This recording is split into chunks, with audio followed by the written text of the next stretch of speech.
afternoon, everyone. Good afternoon. Thank you all.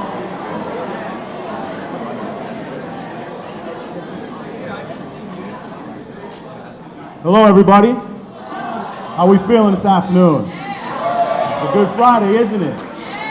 Yes, that's what I like to hear. I'm glad you have some energy. Hopefully that will continue. I think you'll get even more energized with our discussion today. We have a distinguished panel. I want to start off talking about what brought us here today, though, first.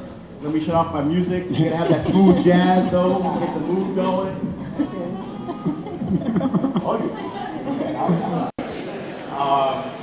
So, 7 or 8 years ago now, I created this class, African American Studies, that we now popularly know as AFAM Studies. Raise your hand if you've taken AFAM Studies and you're sitting in this room right now. Okay? Now raise your hand if you're my class. Okay, so that's my attendance. All right? This is the largest class I've ever had. But we welcome that because the reason for the class was not just to talk about the experience of African Americans throughout this country's history, but the experience of people of color and diverse groups through this entire country's history, and the history of race relations and some of the tensions that still conflict us today. Those of you that have taken the class, you know that it's a very discussion-based class. And those discussions happen because we take time to build trust. We take time to build respect. And we enforce that classroom as a place where you can come, open your mind, open your hearts, ask difficult questions, have difficult conversations. And part of that idea was to go beyond the classroom.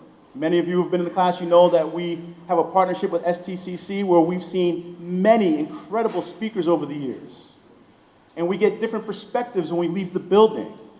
We've also hosted other events such as this one, including this one, where we bring other people into our community. Because the idea is you want to embrace diversity. I always say when I used to do the Multicultural Club, now Ms. Laparoff does a wonderful job running that club, but diversity is the mix. Inclusion is making the mix work. And this is how you make it work. We come together, we have respectful conversations.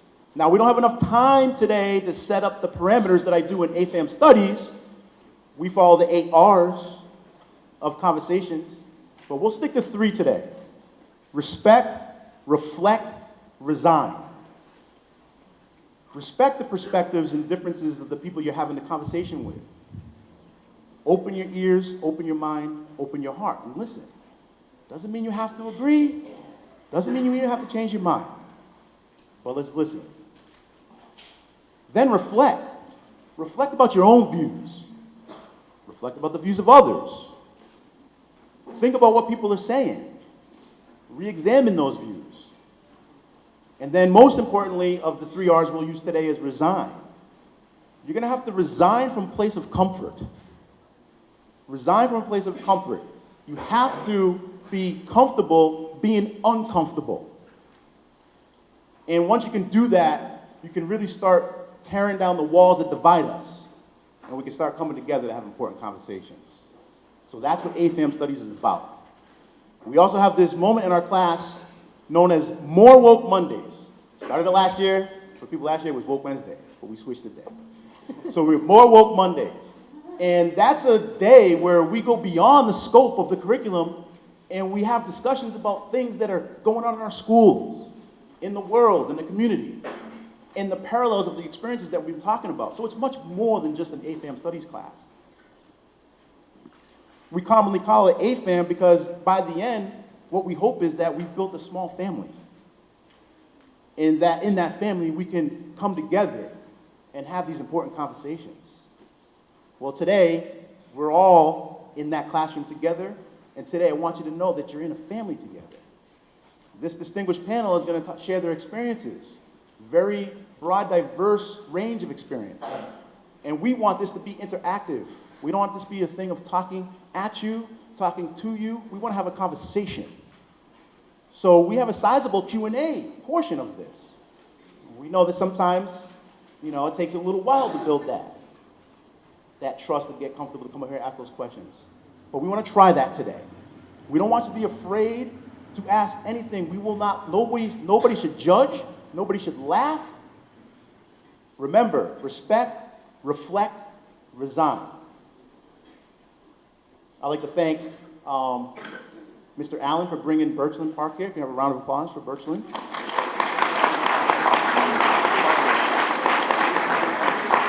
We truly welcome you. All right, we truly welcome you. We also have some distinguished guests in the audience. I'd like to thank our superintendent for attending. A round of applause for our superintendent, Gordon Smith.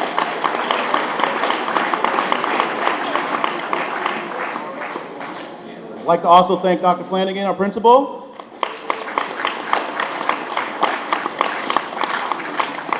Mr. Mackey from LCAT.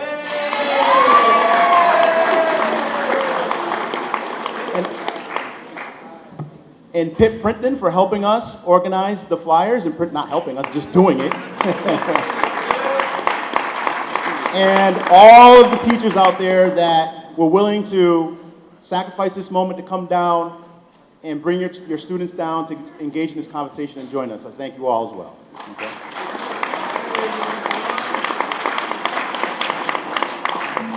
So, this is not Ashley and I's first rodeo. We've been doing this just upstairs in the classroom. And I'm going to introduce her, but first I want to embarrass her. This is what I really am good at. Ashley and I go way back. I met her when she was 14 years old, a freshman here at East Long Meadow High School. Lieutenant Commander Ashley Pelzek came in as a dedicated, hardworking, devoted individual before I ever met her. That's a tribute to her parents, her family, who are sitting here in the audience today.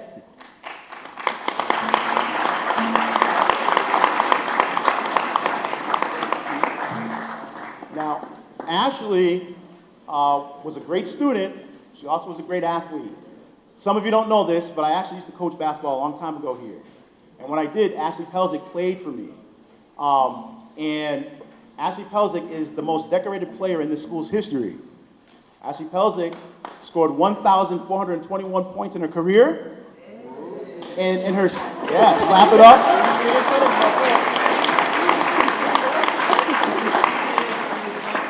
She also scored 496 of those points in 1 year, her senior year.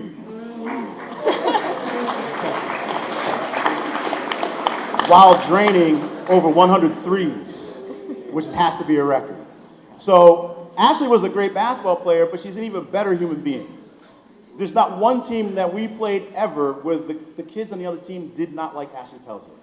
There's not one coach that met her. There's not one parent from the other team. She is just that kind of a human being. Well, she took those characters and went on to go play basketball for the Naval Academy, Division I in the Patriot League, and to serve her country. She studied at the Naval Academy, and upon graduation, she was commissioned as an ensign in the U.S. Navy in 2006, and in 2008, she received her Wings of Gold in October. She spent her entire career as a FA-18F weapon systems operator and navigator on jets. She's the, I always mess this up, Ashley, 10th female or 11th female from Top Gun? 10th female to graduate from Top Gun flight instructor program. Yes.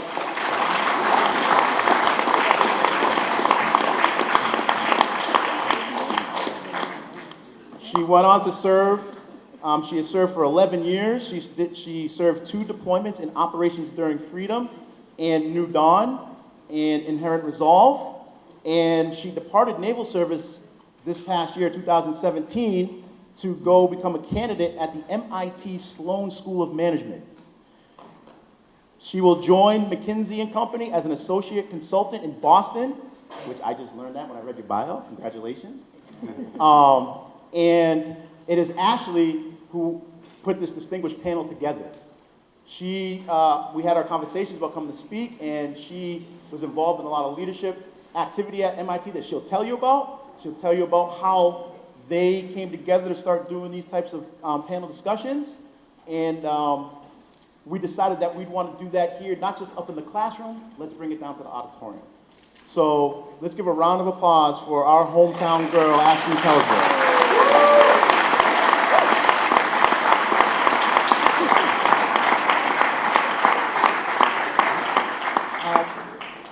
Thanks. I still call him Coach Polk. I can't really help it, but I've got plenty of embarrassing things about him too. I'll just hold those for later. No, it's really an honor to be back here. It's pretty cool to come back to our high school.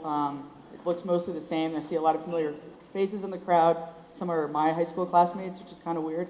They're all teaching here and are administrators now, but it's really a pretty cool experience to come back to East Longmeadow and be able to do this. As Mr. Polk mentioned, there's a pretty great program that we have in place at MIT. And I thought it was unfair that we were the only people that got to experience that. And it's what we call it is an Ask Me Anything series, or AMA panel. And we do it for a broad range of topics, whether that's veterans. We did that last week for Veterans Day week. We do it for mental health issues, LGBTQ community. We basically do one for every kind of community that's being represented at our school. And we have these open forums where people can just ask questions and have answers provided in a somewhat safe space where people are respectful, and then they get some of those stereotypes removed and people provoke thoughtful conversations. That's what we're hoping to do today. The reason that this specific panel came together was that we felt like, or at least over the course of the panels I've been able to see over the last 2 years from some of my classmates, for these 5 individuals that are from MIT, and I'll let them introduce themselves in a minute, had all spoken on individual panels, and I was really impressed and inspired by the work they've done in their past. Specifically, Andrew, Gabriella, and Melinda were all in my core team last year, so we actually spent the entire first semester in all the same classes, going through all the same experiences.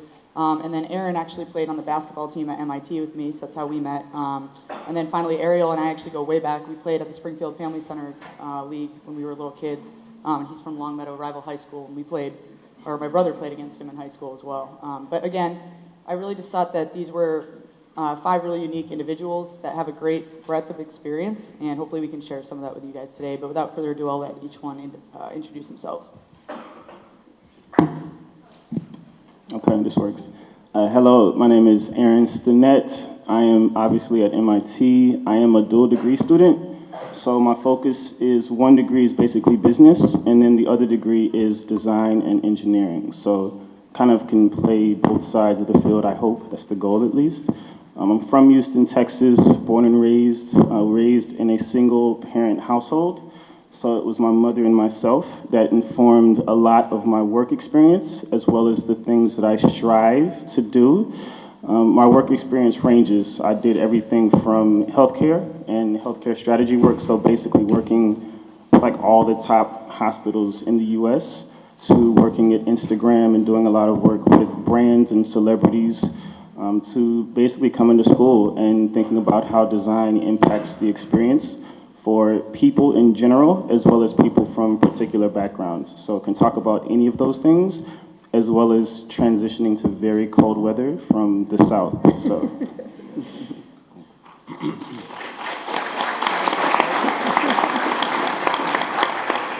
All right. Hi, so my name's Andrew Martina. I'm also a second-year MBA candidate at MIT Sloan. There are 3 things that I'm involved with. Right now, I'm on the Sloan Student Senate, so that's the student body the Senate represents the student body, and I lead the D&I, or Diversity and Inclusion Committee. I'm also part of the Product Management Club, and also the co-president of the Hispanic Business Club, working a lot with admissions on recruiting strategies for underrepresented minorities applying to MIT Sloan. So I was born and raised in San Francisco, now one of the few who can truly claim that. And I was born to a family of immigrants. My mom's from Mexico, and my dad's from Nicaragua, Central America. And I went to high school, community college, and went to college in the San Francisco Bay Area. And I graduated from UC Berkeley in 2010 and spent 7 years working as an engineering manager in both the solar cell manufacturing and technology space. And soon thereafterwards, I applied to MIT Sloan to obtain my master's in business administration. Another thing I do want to highlight too is, although I worked for 7 years, I was involved with a couple of big nonprofits, really targeting underrepresented minorities into the STEM fields, so science, technology, engineering, and math, and also working closely with undocumented and first-generation Latino students, and trying to get them to graduate college by offering mentorship programs and just an overall support network for them. So I can definitely touch upon balancing, being, someone who's really just focused in their career as an engineer, but also juggling, managing nonprofits in parallel. Thank you. The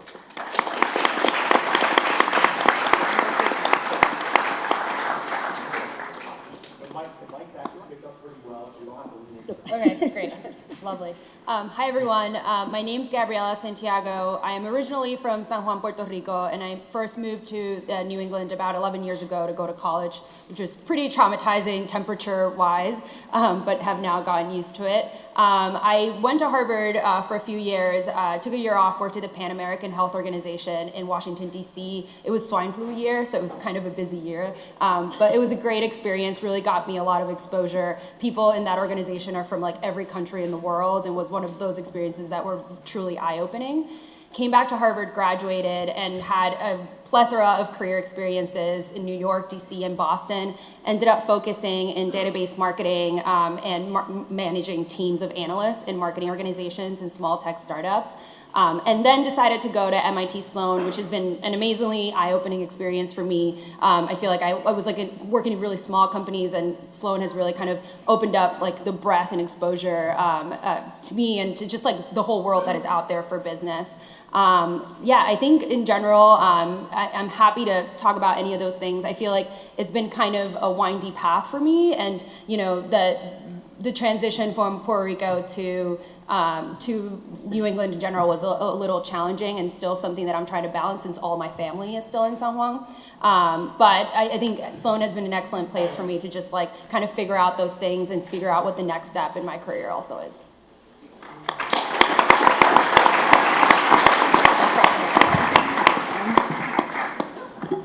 Hi, yes? Okay. Hi guys, my name is Melinda Salman. I'm from New York originally and went to school actually on the more western side of the state at Williams College. So the drive here actually wasn't as bad as my drive was to school during vacation, so I'll take it. I'm really glad to be back in Massachusetts.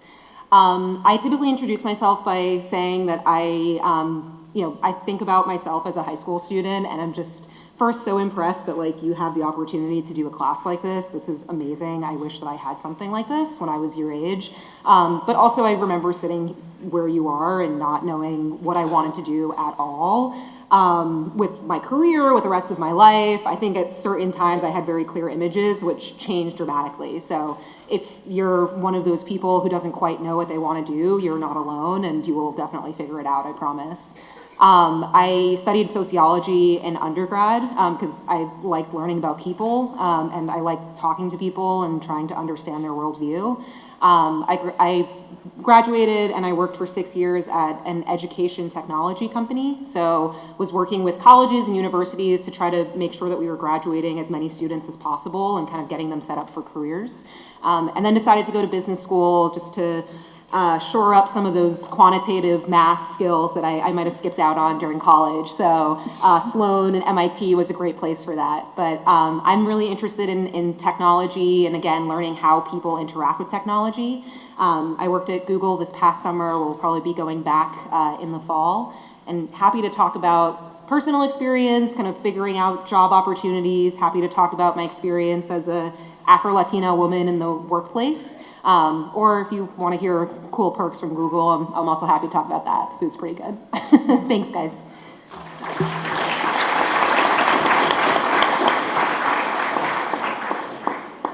Good afternoon. First, I want to thank Mr. Polk for allowing me to be here. And also, it's so important to have this AFAM in your curriculum. I wish I had it at Longmeadow years ago. It would have been beautiful. And I'm Ariel Weeks. I'm from Longmeadow. I know I'm not going to get too many cheers for that. But I grew up there, spent my whole entire life there. Then I went to an HBCU, which is an historically black college or university, Morehouse College in Atlanta, Georgia, which was an amazing experience culturally, academically, and just a social experience that I've never had. And from there, I went on to work at a largest multicultural ad agency called Global Hue, and I worked in the trend and pop cultural strategist side of things. So I was informing some of our clients like Walmart, HBO, specifically Game of Thrones, ways to reach the African American, Hispanic American, LGBTQ communities in ways that were, which is a word that I don't use often, but they always like to say authentic way, or organically. And that was mainly my focus. I have a passion for the narrative of black culture and making sure it's shared appropriately and in the right light through music or through movies or through commercials and your whole day of life, the design, and I know my man right here does design, but that's all things I am intrigued by. And I think it informs our narrative as people, a way of we can interact better together. So I'm very appreciative of this panel, and I think that's it.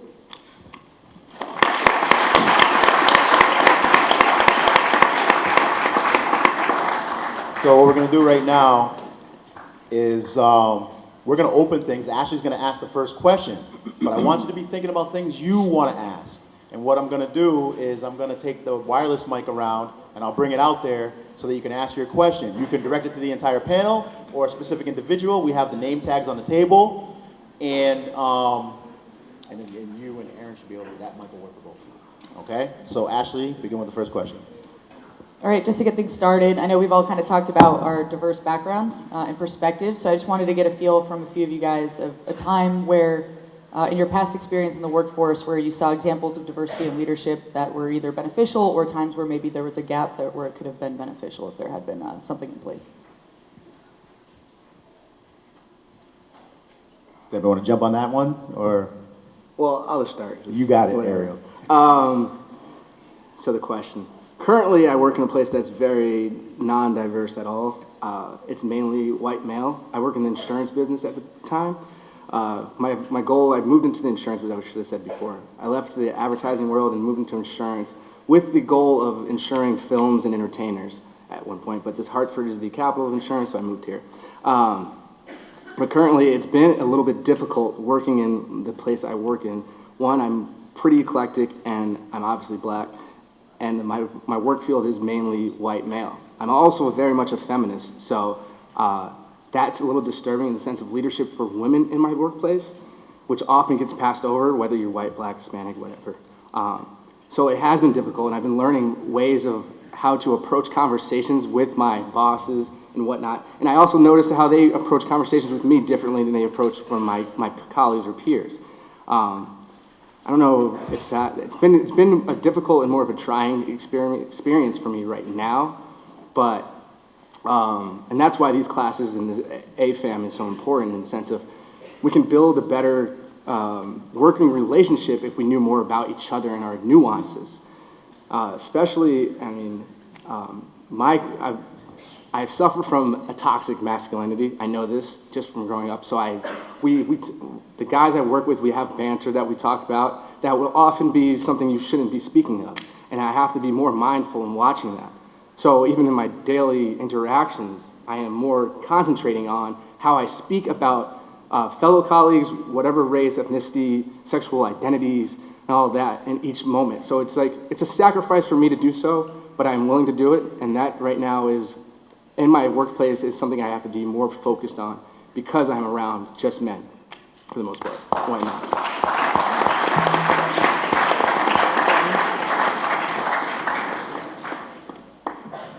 I'll actually add a little bit onto that because I think being a female in the military, I had a lot of similar experiences. I think that oftentimes what I found was that early in my career when I was younger and it was more difficult for me to make a direct impact because of the hierarchy and rank structure that exists within the military. It was often easier to just kind of go along with the status quo, keep your head down, work hard. And while those are pretty good traits in a lot of ways, I think I sacrificed a little bit of my identity and who I was just to try to fit into what was largely known as a boys' club, because aviation it's less than 1% female and minorities. So it's very similar. However, one thing I did notice that was really effective, the first part of it, there's kind of two things that played into improving that environment. One was just the time. So as I gained more credibility, as I increased in rank throughout my career, it was easier for me to speak up a little bit more often just because I felt like I'd made friends, I'd established a pretty decent reputation, hopefully.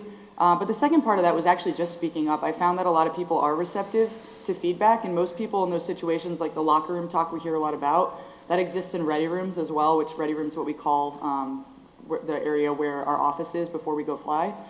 That locker room talk largely exists because no one's ever stopped it before. And as soon as people speak up and say they're uncomfortable, people are generally pretty good people and they're receptive to it. And you know, maybe sometimes we shouldn't have to tell people not to say those things, but I'd encourage each of you guys to just, if you don't feel comfortable with something, speak up.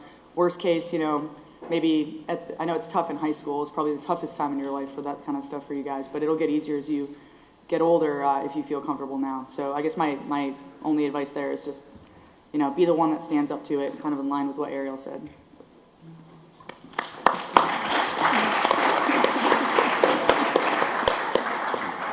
So if you have a question, raise your hand, I'll bring you the mic. Does anybody have a question at this moment? Because if not, you know I always got questions. All right, so we'll go to my question. This is specific to Melinda, okay? Melinda, you grew up in neighborhoods across Queens and Long Island, and you attended Williams College. Now, I went to Southern Vermont College, so that's only right around the corner. So I know what life can be like culturally out there. So could you speak about your experiences coming from the city, going to Williams College, and what that was like for you? Yeah, thank you. That's a good question.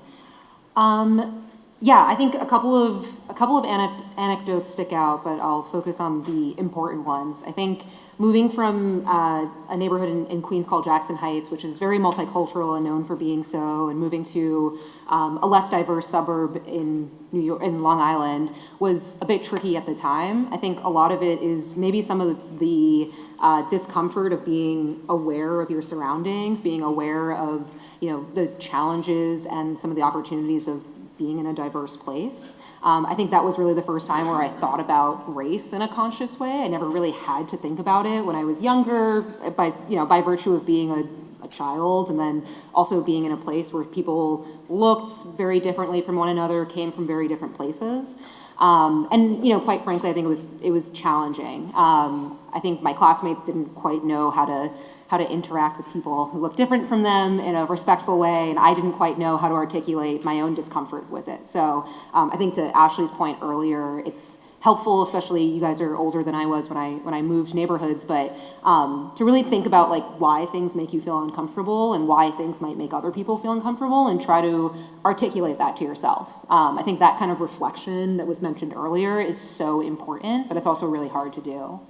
I think one of the things that I reflect on in my time at Williams and my time kind of growing up on Long Island is that I was able to find communities, was able to find groups of people who really liked me for who I am. And I think one of the things that, you know, we often gloss over when we talk about diversity and inclusion is all of the, you know, different ways that people can be different outside of like race and ethnicity. So in addition to, you know, being Afro-Latina, as I mentioned, being Black and of Latina origin, like I'm also somewhat of an introvert. I'm also very sarcastic, like also have like weird idiosyncrasies that like, you know, I have to find groups and communities that like me for who I am. And sometimes it's challenging when you're like a little shy and then you have the added burden of like being different from other people. But I think for me at Williams, I really appreciated the fact that there were people who were willing to be reflective and were willing to come to events like this, willing to hear my background. And that's how I was able to feel more comfortable opening up. But it, you know, I think being a person of color and mostly navigating white spaces, either professionally or academically, is somewhat challenging. But I always try to find, you know, people like folks in this room who are willing to have conversations and willing to, you know, hear me and like me for who I am. And when you find that kind of like safety in those people, it makes the experience a lot better. Thank you very much.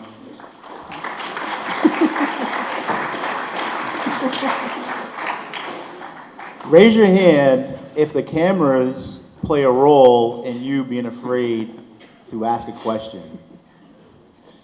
Okay, because we can turn the cameras off. Is your hand up over here? Do you have a question? Or are you raising your hand because the cameras scare you? All right, I'm coming. Yeah, that's it.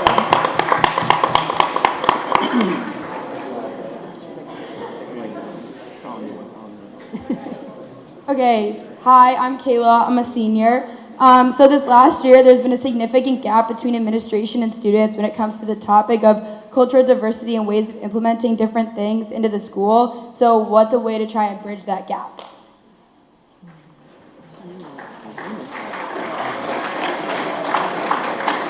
Okay, so communication gap, leadership, in this case, school, but I would imagine that also would go for any organization.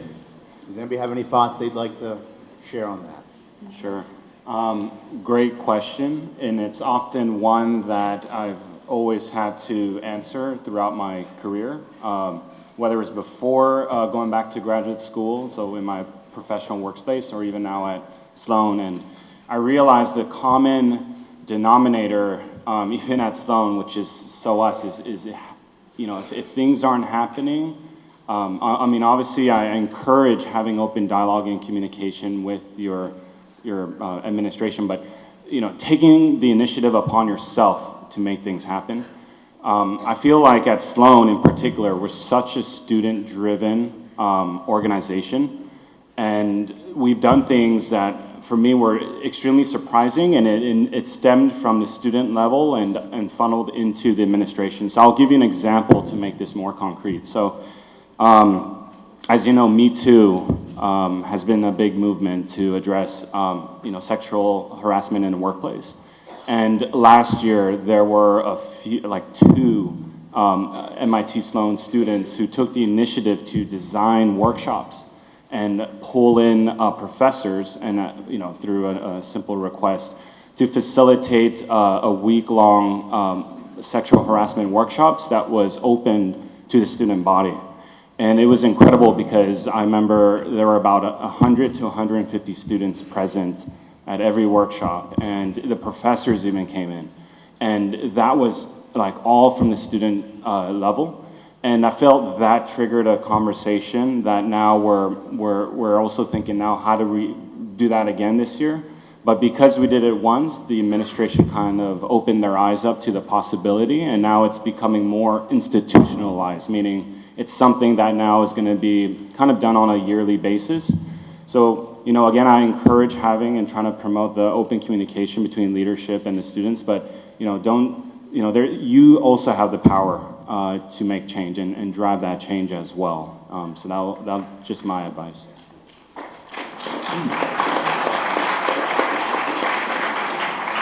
I'd actually like to add to that a little bit as well.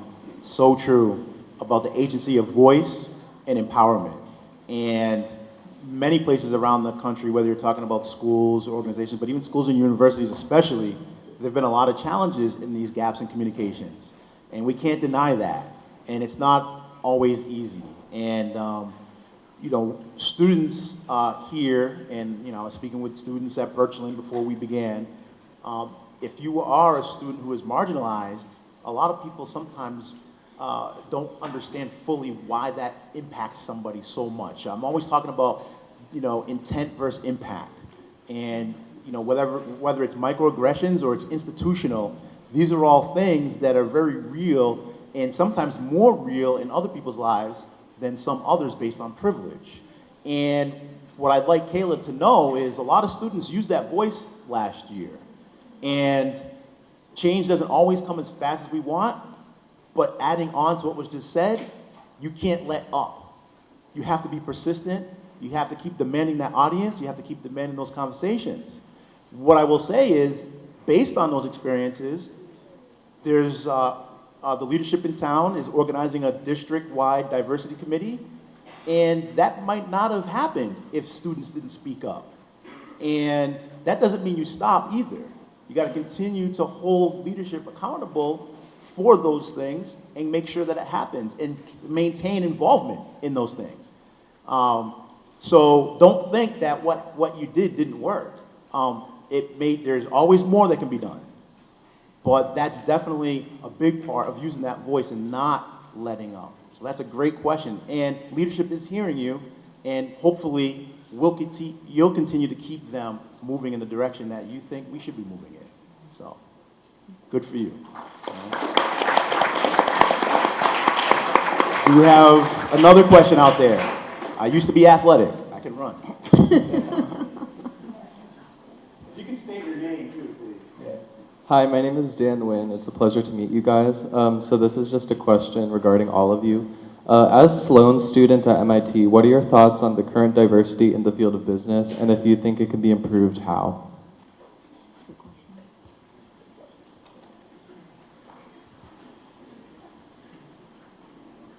Looks like Aaron's leaning Yeah, I in. do. I'm leaning into this one. I will speak to the state of business and my perspective, and then I may expand a bit. But I think it is improving. I think many businesses, many organizations understand, or at least say they understand, the power of diverse thought, diverse perspectives, diverse opinions. I think that is largely led by these organizations understanding that it is basically we are progressing rapidly as a society, and if they don't have these voices, or if they don't have someone who becomes the voice for the people that they're trying to reach, they'll quickly fall behind, and they'll quickly essentially lose their market. If business is about making money, then if you don't have a market, you're not making any money. So I think part of it is that. I will say in business school, it's moving, we're trying. I think as Andrew spoke to, there are many efforts around having conversations and bringing to the table voices that have historically not been heard. Is that good enough for me? No, not even close. But it's progress, right? And I think you have to think about things at this scale with the mindset of what is the progress we're making. If you are impatient, so Kayla, to your question, if you are impatient with the progress, you have to understand the structure, right? Is it an historical thing? Is it because 20 years ago, there was some, whether it's a rule or there was something that came down that made it so certain people didn't have access? Cool, how can we work to basically break that structure down? So you kind of have to think about the context of like why it's where it's at, and then think about how am I gonna move forward? How are we gonna move forward and make that change? I think with the progress we're making now, the shift in focus is becoming how are we actually making sure that these voices become actual people at the table, right? It's not good enough to just have someone who can speak to these different cultures. We need to have these cultures represented if we care, and if we're being held accountable for what we say we are, we better show it. And you need to hold them accountable. If you're looking at business, if you're looking at an organization, if you're looking to work somewhere, it's very important that you hold them accountable. Quick anecdote, I interviewed with a couple of companies last year, and in the conversations, I legit had kind of this feeling inside like, I don't think they're speaking my language. And I cut those interviews off. And they were great opportunities, and they were like really cool things. And I think it takes a level of courage for someone to say, I'm with that or I'm not. And I think if you're not, you gotta cut it. And so as you begin to progress, as you all go to school, as you think about your university experience, as you think about where you wanna work, if you wanna start your own thing, it's crucial that you kind of have that gut feeling. Is the progress that you're making within the context of that organization, does it align with what you want to do individually? If it does, great, keep pushing. If it doesn't, you got to confront something, right? Whether it's external or internal, you got to confront something. So that was a lot, but I think there's progress. I don't think it's where I wanted to be at, hence why I continue to push, hence why I'm not only here, like I'm doing all kinds of things to say, you know what, we're not where we need to be at, but I feel like I'm empowered to make that change. And I think, similarly, you all should do the same thing. If you see it's not where it needs to be, feel empowered and go be the change. Like, it's 2018. We can't keep talking about stuff. We have to actually make impact. And I think that's where we're at right now.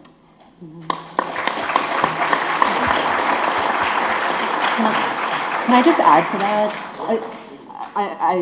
It's hard to follow Aaron. He's one of my favorite people at Sloan. The one thing I was going to add to that, because I think Aaron's absolutely right. I think tangibly, as you guys, where you are as high school students, you're going to be opening yourselves to so many opportunities. You're, moving into college, moving into your careers. Like, there's a lot of the the successes that I count in my life, I think, came from a lot of hard work and a lot of luck. And sometimes other people don't get that break in the same way that you do. I think part of the reason why I'm here, part of the reason why I give so much of my time to ensuring that other people have opportunities is because I know how critical it is to just have that conversation, to open a door just a little bit so that someone could take it upon themselves to, go get the job that they want, get the school opportunity that they want. So if, my advice to you, if you want to change the face of business, want to change the face of where you are, is to see how you can help other people get there. So, when someone reaches out to me and they want to learn about my career, they want to learn about college, they want to learn about Sloan, like, I get on the phone with them because it's important for me to do so. I don't get paid to do it. There's no huge, kickback to me. It's because that's the way that I as an individual can help. And I think it's what we're saying. It's all about those little incremental pushes as you're kind of pushing the big game, but in all the small ways that you can help someone else, that creates true opportunity, true diversity in wherever you are, and it makes a huge difference. I can attest to that. It makes a huge difference.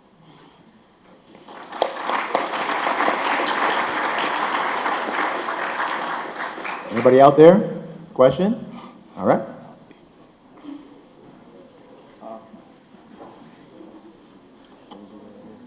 Hello, I'm Brian McBenney, an English teacher here at East Long Meadow High School. And a lot of my conversation with my students, particularly, we're reading books that are more canonical or old or outdated. And sometimes students think, well, racism's it's in the past or it's in the South, because that's where a lot of these books are taking place. And with the Boston Globe Spotlight series, which was a pretty remarkable series in the spring, for students who don't know, was really looking at racism today and coming to the conclusion or asking the questions about a city that is near and dear to a lot of our hearts and close to us about how racist is Boston, as has quite the tumultuous past. And so one of my questions to you is, with such a diverse background from all over the country, what is your experience in going to school in Cambridge and living in the Boston area?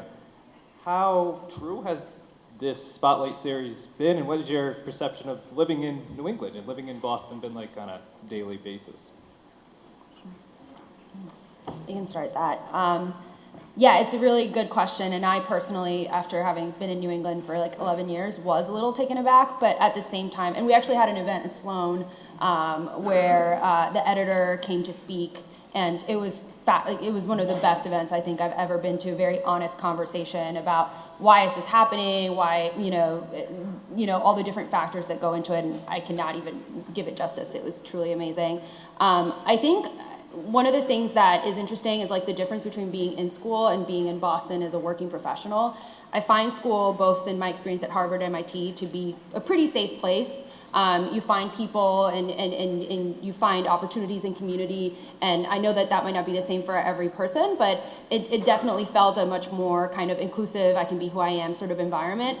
I think Boston generally has felt that way, but I have had a couple of incidences that have made me not quite feel that way. I've been very successful in my career. I lived in Beacon Hill for an amount of time, and I remember a specific incident of speaking to my mother on the phone in Spanish and having a random person off the street kind of say a few things to me in a neighborhood where I pay rent and taxes.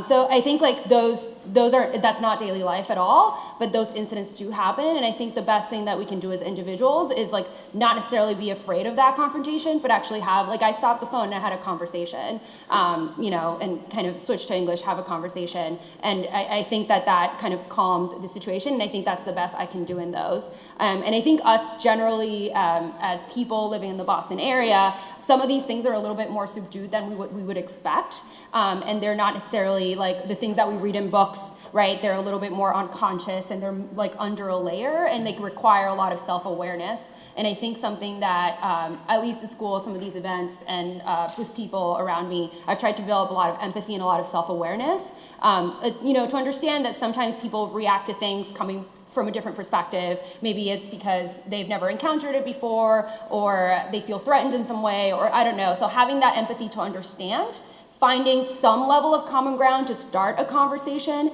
It's not always possible, but even just trying kind of kind of pushes things in the right direction.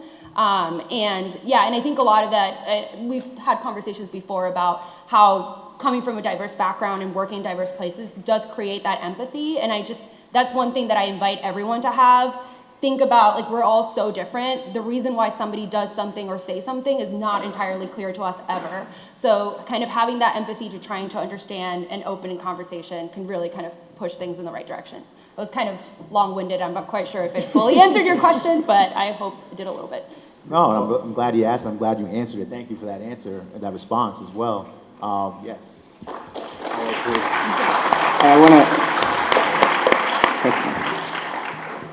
I wanted to come from another perspective as well, at least I was born or raised in Long Meadow, Massachusetts. You don't have to go to Boston too far. And similar to what Gabriella was saying is that racism is not necessarily so overt. And we have to be mindful of that. And all of our differences and whatnot. Growing up in Long Meadow, I knew that I was a black kid. It wasn't very hard to find out that I was totally different. Walking into my classroom and not seeing black faces in my student bodies, I have a twin sister, so I did have a black face. But I'm talking about in my academic, my curriculum, that we didn't read black people, we didn't have black women, we didn't have them hung up in our rooms. That's gonna make you comfortable with yourself. I had a stellar family of parents, my father's over here, who, who when I went home, I saw images of black men, and I had a fine example of a black man, but those things make it more comfortable to be around. So as you're a teacher here, be mindful of your curriculum, and not just race. Like, make sure you're reading some women. I spent 1 year just reading just women authors, because we don't. Most of the men in here probably haven't really read any female authors. You're getting a female perspective, and you get yourself around these things, and you become more comfortable when you're out in the open. I know Malcolm Gladwell, had an interview, and they were talking about, like, if you're fear, and if you're scared of a dog, there's nothing I can tell you, and I had a golden retriever, it was beautiful, and there's nothing I could tell my friend who's scared of dogs that he will not bite you, he will not attack you. But the only way you can combat fear is by actually having the environment and having that person who's scared spend time with the dog. And then eventually they're like, okay, for my own self, I know that dog's okay, I've been here for a while, and I notice that the behavior's fine. And that's the same way you have to do with your teaching. Make sure you're teaching, LGBTQ, Hispanic, Black, Islamic cultures, just because it's going to inform the person when they're out in the open, and you guys are the future leaders, and you need to be informed.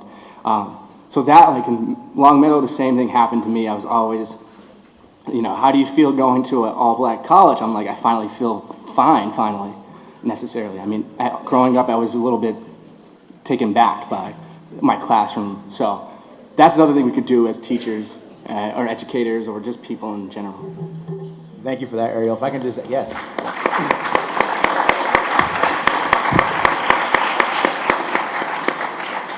So, I mean, one of the first things that we do in AFAM studies is we have to talk about vocabulary, and you're all touching on it right now. Mr. McVetti is one of our English teachers here, and I'm real happy to see and hear they're reading Invisible Man. They're talking about Native Son, and so that's happening more. We need more of that, and your point about women authors also so true.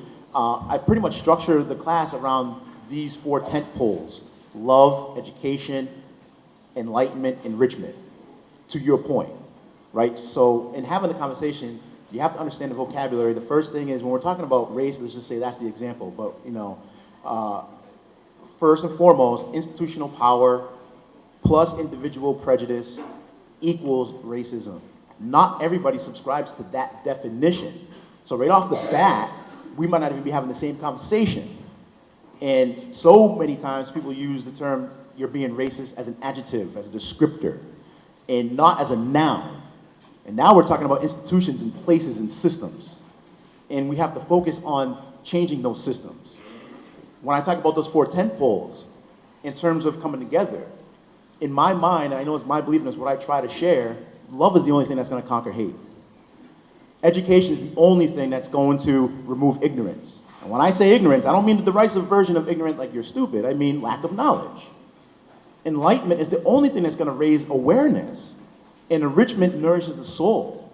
And so when you talk about culturally responsive education, which is what you're touching on, embedding it in your curriculum, seeing diversity on your walls, in your staff, in your faculty, those are all things that are going to help all students have a better understanding of where we come from, who we are, and where we need to go. And so I'm glad that you touched on that. I'm glad Mr. McReady asked that question. I have to ask a question in terms of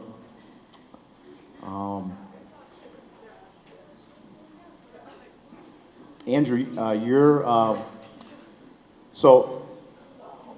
excuse me. All right, so your parents were immigrants, okay? I have to know, and they're immigrants from Mexico and Nicaragua. Yeah. And now, the reason why we get close as a class is I get real comfortable real fast. So if I'm being personal, I apologize. No, But I have to know what your thoughts are on some of the conversations surrounding immigration. You being a student at MIT, achieving the way you are, your parents working hard, what are your thoughts about those conversations about immigration? Sure. Yeah, as you know, there's just a lot of rhetoric right now, whether it's, you know, what our presidential administration is saying, and also, for example, more recently, the caravan that's coming from Central America, moving up Mexico and towards the border right now. It's tough. I'll say that reflecting back on, especially like, for example, why my father left, there was a big civil war in Nicaragua. Very much not a pleasant place to be because, you know, there was a lot of just, I would say, just a lot of just casualties and a lot of suffering that happened that required my family to move into the U.S. And knowing what's going on in Central America now, I can only imagine what those individuals are going through. So because I have some shared experiences, I have that empathy. And to me, it is frustrating just to hear rhetoric that would say otherwise. But, you know, I do my best to share the story as much as possible. That, you know, what they're experiencing and such, like, going back to this adjective and this notion of just having some empathy and reading as much as possible. And there's some great articles from NPR right now that they've been highlighting some of the individual stories of why these individuals are migrating, for example, up to the US. So I think if I were to just say to you guys, if you're unsure, don't make assumptions. Go, and there's a lot of just great journalism right now, if you find it in the right places, that talk about these stories. And so for me, that's the best I can do where I am, just sharing the stories and offering you the same advice. But yeah, it's definitely an emotional topic to jump on, because growing up, I did have to deal with relatives who were undocumented and seeing a lot of the struggles they've went to, and also dealing with a lot of students who were undocumented and seeing those challenges as well. So, you know, I'll tell you, just like any other person, right, always assume positive intent, no matter who you interact with and such, and just know that, you know, there are challenges out there that it's hard for a lot of people to fathom, but just know that these individuals a lot of them are coming from a place that's very unstable right now. And they're here just like all of us and like our families to share this American dream and be a part of it. So yeah. Thank you.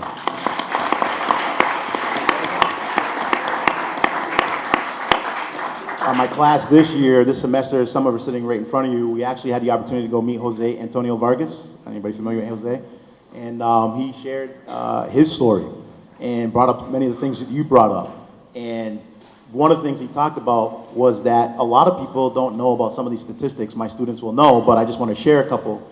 40% of undocumented people in the United States are here because they overstayed their visas.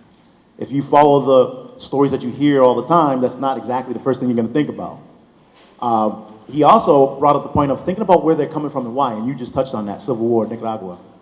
From 1776 to 1963, 42 million people came to the United States. From 1966 to 2016, 43 million came.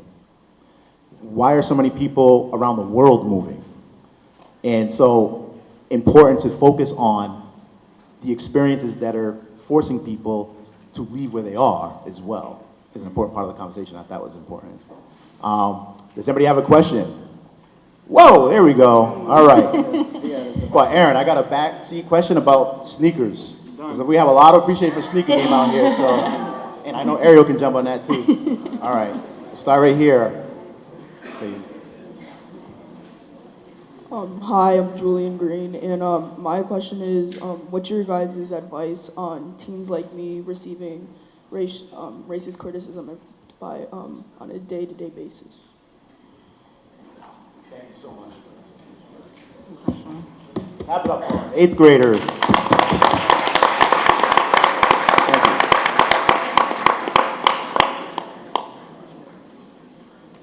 Sir, what was your name again, sir? Julian? Julian? Yeah. Julian, are you good? What are you good at? Huh? Music? That's your response right there, right? People, number one, words are free. It costs nothing for someone to say something about you, at you. It is crucial that you figure out what you fight for, right? It's crucial that you figure out what your inspiration is. It's crucial you figure out what you're great at, right? What you're passionate about. You run with that. That's it. That's it. It costs nothing for someone to have a negative opinion, to try to see you doing what you do, doing it well, and try to take that, right? There's jealousy, there's envy. There's so many negative emotions on this planet, in this world, in our lifetime. For you to take away from what brings you joy because someone else has an opinion that costs them nothing to have, for them to see that it hurts you, they'll just continue on. My advice is literally find what it is that you love, what you're passionate about, what you're great at, and push it, and push it. And when they say that, use that to drive you, but if you let it stop you, then they win, right? They win when you stop. So you keep fighting. That's it. That's it. That's what got us here. That's what's gonna keep us pushing. Let me calm down. But that's it, right? So when someone says that, you say, nah, I'm not. Whatever they say, you say, no, I'm not. Right? And you walk a little bit faster, and you put your shoulders back a little bit more, and you say, I got this, and that's it. That's all there is to it. You cut it off right there. So hands over here. Eddie, before the next, Hands over here, okay. Mr. Pope. Oh, I'm sorry, go ahead. Can I just add something else? So I think there's a side to that too that obviously Aaron, again, crushed it. But I think there's a whole other side too that we can explore, especially here in this audience where, we've talked a lot about half the equation of diversity. We haven't really maybe spoken to how we can all help in very different ways. So for those of us who aren't considered as diverse in the audience, maybe it's because we're white, maybe it's because we're male, or some combination thereof. I think there's a lot of ways that we can still really kind of make that equation equal to one. And I think that one of the things I was very fortunate to have as an experience as a young kid, and actually the reason I know Ariel, was because I come from a family where my parents thought it was really important to be put in really diverse situations where you had to be put out of your comfort zone or in your stretch zone. And so at the age of 13, I was driven over to the Springfield Family Center to play basketball by my dad because he thought it was important. I loved basketball. It pretty much was what ran my entire life. But he thought it was really important that I played as much as possible with as many different people as possible. And there was a coach that was coaching over at Springfield named Adrian, and she was a friend of my older brother's coach, Reggie, and she just was willing to take me in. And it was the first time in my life I've ever walked into a place where I was the only white person. And I think Ariel might have even been the one that gave me the nickname Becca for Rebecca Lobo at the time. There was somebody in there, which was ironically what my older brother called me as well. But yeah, it was unique. I mean, I was so young. I don't even know if I really understood it. I noticed it, but I didn't think it was weird or different, or it was just unusual. But I'm really grateful for that experience because a lot of the girls I became close with there ended up being players at Central or Sci Tech. And I had a lot of friends in Springfield that I don't think as East Long Meadow students we naturally have. I don't think it's something that we're necessarily exposed to. And I'll be honest, this crowd's much more diverse than the crowd at East Long Meadow High School was when I was here. It's shifted significantly, which is awesome. But to kind of close the loop on that, I think what's really important is that, we can't all just have those experiences organically. We can't just force those things to happen. But when you do find yourself in that position where you are the person that has a voice and can speak up on behalf of somebody else, use it. You know, take part in conversations like this, hear stories from your friends or your colleagues or your classmates who are different from you, and actually care. Don't just say it to seem diverse, but really try to figure out where they're coming from. And I think that that'll tie into Andrew's background and to what Aaron just spoke to, and it'll fix a lot of those issues, and you can at least stand up for somebody else who's in that position. Thank you.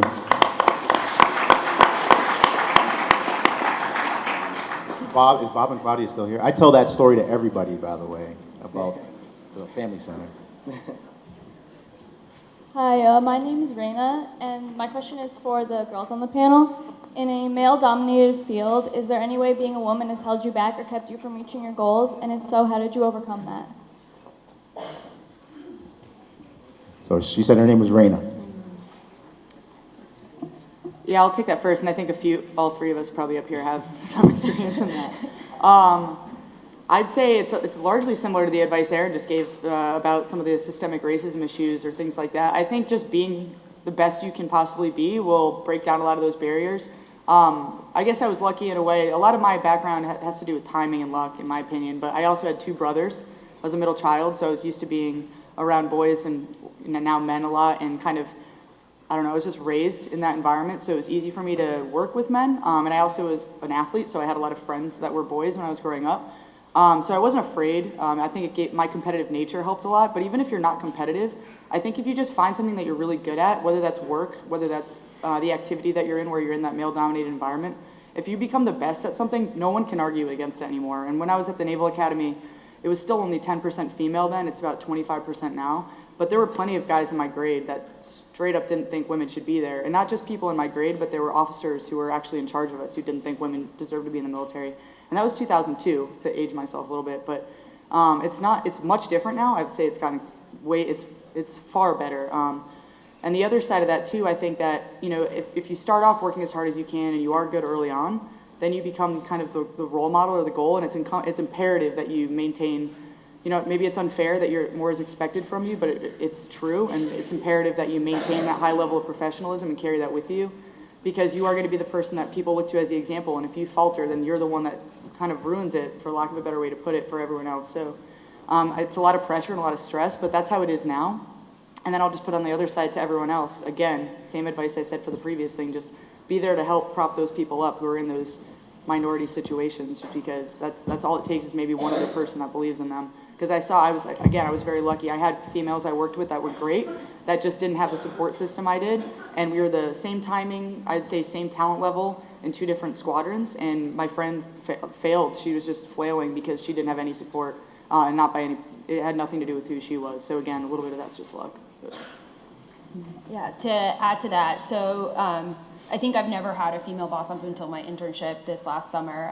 And I think that there's a few things, and as you mature in your career, you get more comfortable with certain things. So I feel like at the beginning, a lot of it is like hard work, proving yourself, making sure your numbers speak for themselves, and always speaking in numbers. Being like, it's not like I did this great managing this team, like my team doubled revenue this last quarter. Like nobody can debate that, right? So that is a number, it is recorded, and the finance team has it. And learning how to speak with data, like that's really, I think that's one of the skills that I would recommend everybody have, but like figuring out how can you feel comfortable speaking with numbers, even if you're not a numbers person, because that is a more objective measurement and an easier way to like bridge conversations, and that's like diversity, I think, in general.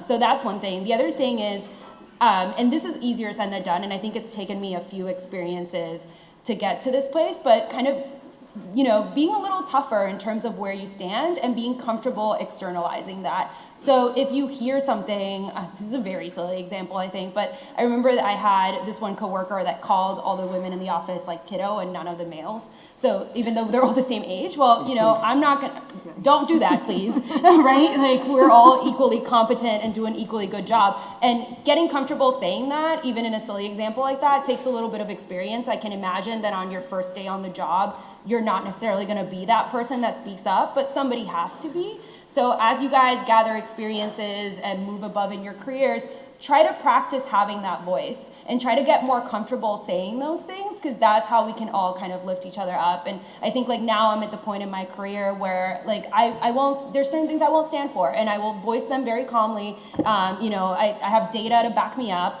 and you know, if it doesn't work out, there's plenty of other opportunities for me, but I know that it's taken me a lot of experiences, and you know, I've had to kind of build up my resume to get to that point. But you know, once you get there, I would definitely encourage you kind of start creating that outer coding and like stand for what you believe in whatever situation. I don't have too much to add. I think you ladies said it perfectly, but I think, you know, Raina, your question about if there were times where being a female in a male-dominated environment was difficult or if it held you back, I think to kind of what we've been saying already, these things kind of, they only really hold you back if you let them. I've had the benefit of having really strong female managers in the past, and I think from their example, like we said about how important it is to have exemplars you can look up to, from their example, one of the things that I've done a lot in whatever professional or academic setting I'm in is to benefit from the diversity of people around me. And the way that I do that is to like kind of steal ways that other people are successful. So if there's like a guy in the meeting that's crushing it because he's super direct, or because he, there's another woman who like uses numbers, like I take that away and I'm like, I'm gonna start doing that. So like the people around you can be, they don't have to be like your heroes up on the wall. They can be people who are your friends, your peers that you can learn from. And regardless of whether I'm in an environment of all women or all men or mixed, like I do try to use other people's strengths to my advantage and to strengthen my own tool belt. And that way, as I move from, team to team, I get stronger and better on the way, and there's fewer things that people can say to take that away from me. If at the end of the day they don't want to work with me because I'm a woman but like I'm like kicking butt in every other way, then like it's kind of their loss, right? And at the end of the day, like that's kind of their problem. Like as you get better and better and you're more awesome, if someone wants to like stop themselves because I don't know, they don't want to work with a woman or they don't respect you as much, like I just consider that their problem and kind of move on.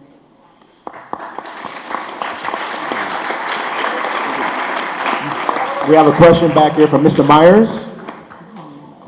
One of the things that we do here at the school for our seniors is we have something called the Senior Project, and we give the kids an opportunity to pick their own topic. And since some of the kids have brought it up today about how they want to know what can they do or how can they sort of bridge that gap that there may be here in the school, my question is there something, you sound like you have an awesome support system there at Sloan, is there a way for kids to reach out to you guys or to people at Sloan for advice or for ways that they can maybe incorporate that into their own project here so they know what to do in those situations and how do they bridge the gap, or what are some examples that you could give them? Because when they choose a topic, we encourage them to reach out to people in the community, to people in the field to make connections.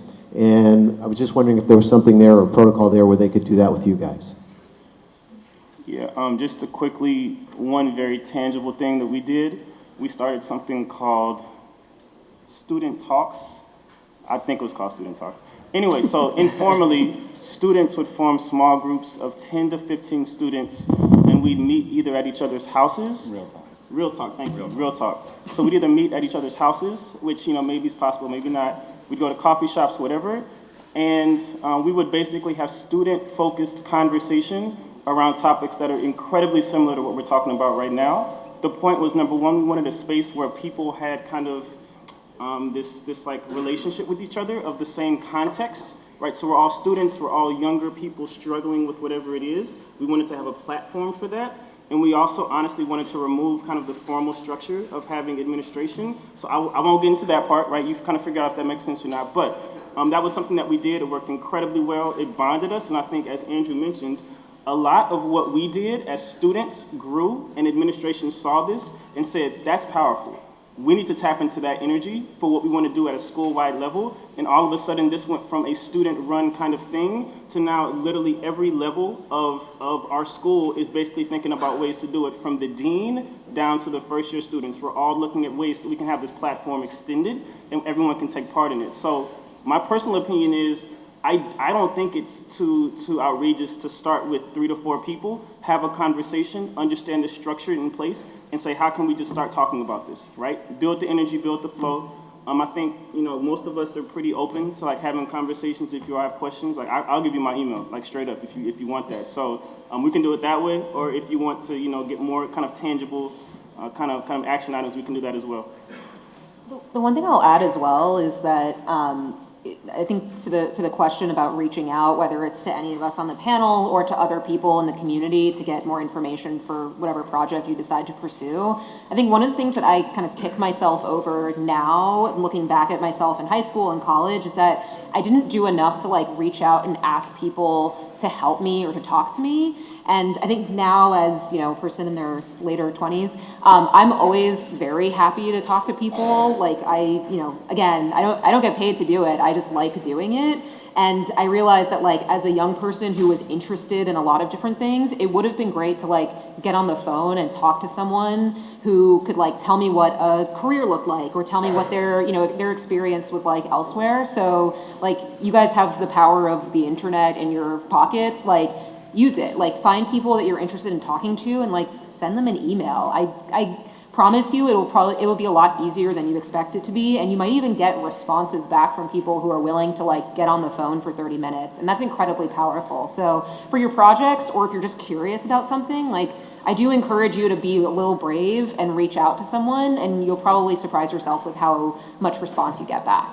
Yeah, just to add super quickly, that I think that holds true not only for projects or anything, but like career, college, to me, the fact that I went to like a good school, like even outside of Puerto Rico, like is only because I talked to people. I had no idea that, like, I didn't even know what tests to take. Like, I didn't know like anything about the college process outside of Puerto Rico until I started calling people, and I learned that like my grades were good enough and like all this. So reach out, and yeah, some people won't respond, that's fine, or maybe they're busy. Give them the benefit of the doubt, but I guarantee you some people will answer, and they would be more than happy to help you. And people love it when you're passionate and you're enthusiastic.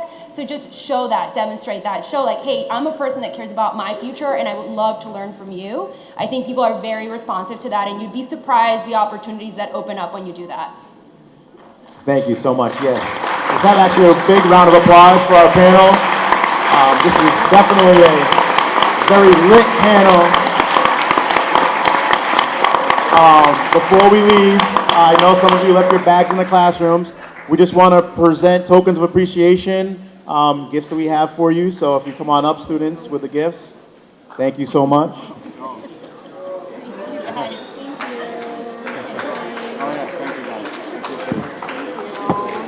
So, just so you understand implicit bias, what did I just do? I went and gave the gifts to all the guys sitting right here. No women. So you got to be aware, right? You got to be aware. So I just did it right there. So, but thank you so much. Appreciate you all coming here. I think teachers, you can bring your kids back to class. And if you want to talk with them one-on-one, they'll be here. Okay? Thank you.